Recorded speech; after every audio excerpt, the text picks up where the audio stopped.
शनिदेव व्रत कथा। शनिदेव को ग्रहों का राजा कहा जाता है। भगवान भोलेनाथ ने इन्हें न्याय के देवता की उपाधि दी है। शनिदेव को बहुत जल्दी क्रोध आता है। इसी क्रोध की वजह से पिता सूर्य से इनकी नाराजगी बनी रहती है। इनके क्रोध से सभी बचने की कोशिश करते हैं, वरना व्यक्ति पर मुसीबतों का पहाड़ टूट पड़ता है। इसलिए इन्हें प्रसन्न करने के लिए शनिवार व्रत रखा जाता है। व्यक्ति शनि दोष से बचने और उन्हें शांत रखने के लिए अनेक उपाय करता है। शनि कृपा से व्यक्ति को सुख और वैभव की प्राप्ति होती है। जो लोग शनिवार का व्रत करते हैं उनको पूजा के समय शनिवार व्रत कथा का श्रवण करना चाहिए। शनिवार व्रत कथा। एक बार सभी नवग्रह सूर्य, चंद्र, मंगल, बुध, बृहस्पति, शुक्र, शनि, राहु और केतु में बहस हो गई, कौन सबसे बड़ा है। आपस में लड़ने के बाद सभी देवराज इंद्र के पास पहुंच गए। इंद्र असमंजस की स्थिति में निर्णय नहीं दे पाए, परंतु उन्होंने सभी ग्रहों को सुझाव दिया कि पृथ्वी पर राजा विक्रमादित्य ही इसका फैसला कर सकते हैं, क्योंकि वो बहुत ही न्यायप्रिय राजा हैं। सारी पृथ्वी पर राजा विक्रमादित्य के पास गए और अपने आने का कारण बताया। राजा उनकी समस्या को सुनकर बहुत परेशान हो गए। उनका चिंतित होना लाजमी था, क्योंकि जिसको भी किसी से छोटा बताया हो तो वही गुस्सा कर जाएगा। राजा के काफ़ी सोच विचार के बाद उन्हें एक उपाय सूझा। उन्होंने सुवर्ण, रजत, कांस्य, पीतल, सीसा, रांगा, जस्ता, अभ्रक और लौह से 9 सिंहासन का निर्माण कराया। उन्हें उपयुक्त क्रम में रख दिया गया। सबसे निवेदन किया गया कि क्रमानुसार सिंहासन पर आसन ग्रहण करे। शर्त रखा गया कि जो सबसे अंतिम में सिंहासन पर आसन ग्रहण करेगा वही सबसे छोटा माना जाएगा, जिसकी वजह से शनिदेव सबसे बाद में आसन प्राप्त कर सके और सबसे छोटे कहलाए। क्रोध के आवेश में आकर शनिदेव ने सोचा कि राजा ने यह सब जानबूझकर किया है। कुपित होकर राजा से कहा कि राजा, तू मुझे नहीं जानता।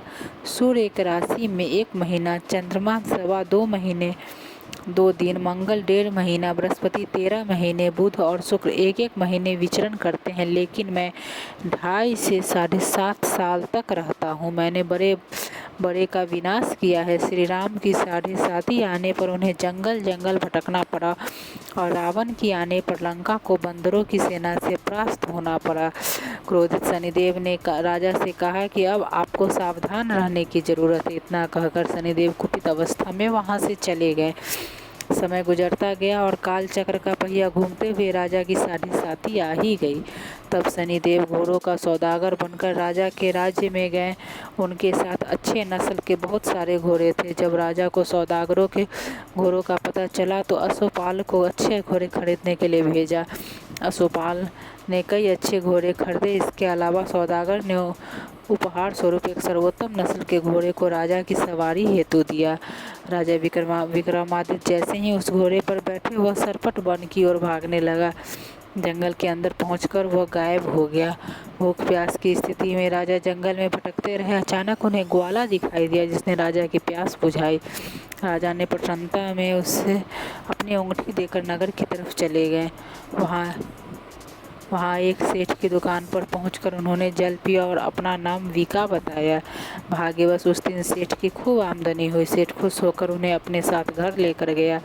सेठ के घर में खूंटी पर एक हार टंगा था, जिसको खूंटी निगल रही थी। कुछ ही देर में हार पूरी तरह से गायब हो गई। सेठ वापस आया तो हार गायब था। उसे लगा कि वीका ने ही उसे चुराया। सेठ ने वीका को कोतवाल से पकड़वा दिया और दंड स्वरूप राजा उसे चोर समझकर हाथ पैर कटवा दिया। अपंग अवस्था में उसे नगर के बाहर फेंक दिया गया। तभी वहां से एक तेली निकल रहा था, जिसको वीका पर दया आ गई। उसने वीका को अपनी गाड़ी में बैठा लिया। वीका अपनी जीभ से बैलों को हाँकने लगा। कुछ समय पश्चात राजा की शनि दशा समाप्त हो गई। वर्षा काल आने पर वीका मल्हार गाने लगा। एक नगर की राजकुमारी मनभावनी ने मल्हार सुनकर मन ही मन प्रण कर लिया कि जो भी इस राग को गा रहा है वह उसी से ही विवाह करेगी। उन्होंने दासियों को खोजने के लिए भेजा, परंतु वापस आकर उन सभी ने बताया कि वह एक अपंग आदमी है। राजकुमारी यह जानकर भी नहीं मानी और अगले ही दिन वह अनशन पर बैठ गई। जब लाख समझाने पर राजकुमारी नहीं मानी, तब राजा ने उस तेली को बुलवा भेजा और वीका से विवाह की तैयारी करने के लिए कहा गया। वीका से राजकुमारी के विवाह हो गया। एक दिन वीका के स्वप्न में शनिदेव ने आकर कहा, देखा राजन, तुमने मुझे छोटा बताकर कितना दुख झेला है। राजा ने क्षमा मांगते हुए हाथ जोड़कर कहा, हे शनिदेव, जैसा दुख मुझे दिया है किसी और को ऐसा दुख मत देना। शनिदेव इस विनती को मान गए और कहा कि मेरे व्रत और कथा से तुम्हारे सारे कष्ट दूर हो जाएंगे। जो भी नित्य मेरा ध्यान करेगा और चींटियों को आटा डालेगा उसकी सारी मनोकामना पूर्ण हो जाएगी। शनिदेव ने राजा को हाथ पैर भी वापस दिए। दूसरे दिन जब सुबह राजकुमारी की आंख खुली तो आश्चर्यचकित हो गई। वीका ने मनभावनी को बताया कि वह उज्जैन का राजा विक्रमादित्य है। मनभावनी खुशी से फूले नहीं समा रही थी। राजा और नगरवासी सभी अत्यंत प्रसन्न हुए। सेठ ने जब यह सुना तो वह पैरों पर गिरकर क्षमा मांगने लगा। राजा ने कहा, यह सब शनिदेव के कोप का प्रभाव था और इसमें किसी का कोई दोष नहीं है। सेठ ने निवेदन करते हुए कहा कि मुझे शांति तभी मिलेगी जब आप मेरे घर चलकर भोजन करेंगे। सेठ ने कई प्रकार के व्यंजनों से राजा का सत्कार किया। जब राजा भोजन कर रहे थे तभी जो खूंटी हार निगल गई थी वही अब उसे उगल रही थी। सेठ ने अनेक मोहरे देकर राजा का धन्यवाद किया और अपनी कन्या श्री कंबरी से पानी ग्रहण का निवेदन किया। राजा ने सहर्ष स्वीकार कर लिया। राजा अपनी दोनों रानियों मनभावनी और श्री कंबरी को लेकर उज्जैन नगरी लौट आए। सारे नगर में दीपमाला और खुशी मनाई। राजा ने घोषणा करते हुए कहा कि मैंने शनिदेव को सबसे छोटा बताया था, लेकिन असल में वही सर्वोपरि है। तब से सारे राज्य में शनिदेव की पूजा और कथा नियमित होने लगी। सारी प्रजा के बीच खुशी और आनंद का वातावरण बन गया। शनिदेव के व्रत की कथा को जो भी सुनता या पढ़ता है उसके सारे दुख दूर हो जाते हैं।